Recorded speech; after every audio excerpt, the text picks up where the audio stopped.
En fait, les premiers à m'en parler, c'était mes élèves qui avaient découvert cette série, ils adoraient, ils en parlaient tout le temps. Quand je faisais un cours sur la politique, par exemple, ils me disaient « Mais madame, il y a ça dans la série ?» Alors, bon, bah, faites-moi connaître. Ils m'ont fait connaître cette série que j'ai aimée tout de suite. Et tout de suite, j'ai vu effectivement les liens qu'il y avait à faire entre certaines scènes et des philosophes dont je pouvais parler en cours. Donc l'idée, finalement, ce sont mes élèves qui l'ont eu pour moi.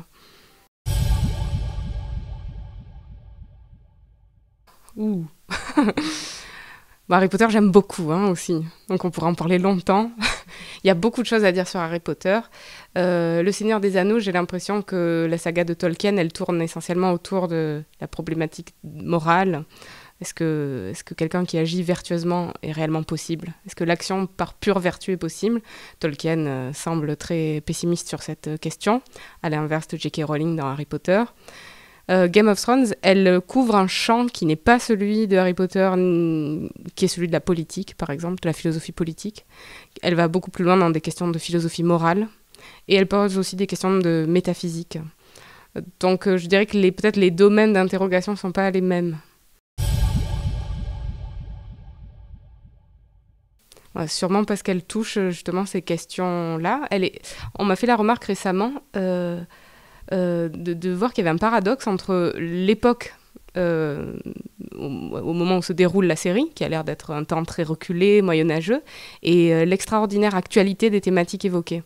Par exemple, pour parler de philosophie morale, la question de l'euthanasie, la question de l'homosexualité, la question de la prostitution, qui étaient des débats qui sont ressurgis il y a 2 ans.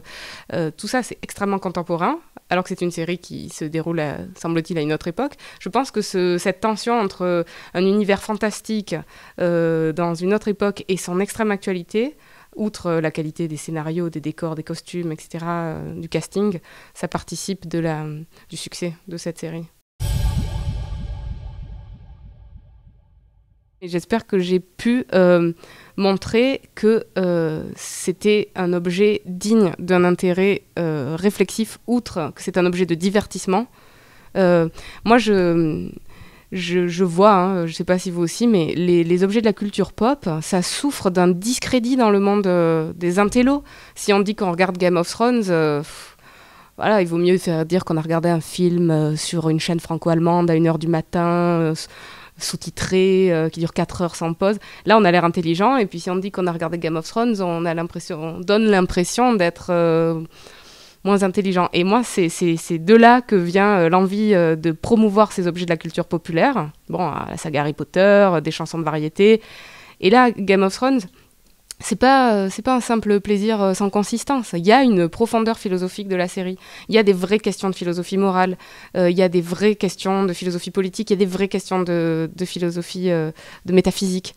Donc ça part de cette volonté de promouvoir la culture populaire, d'une part, montrer que voilà, ce n'est pas le divertissement de personnes inconsistantes.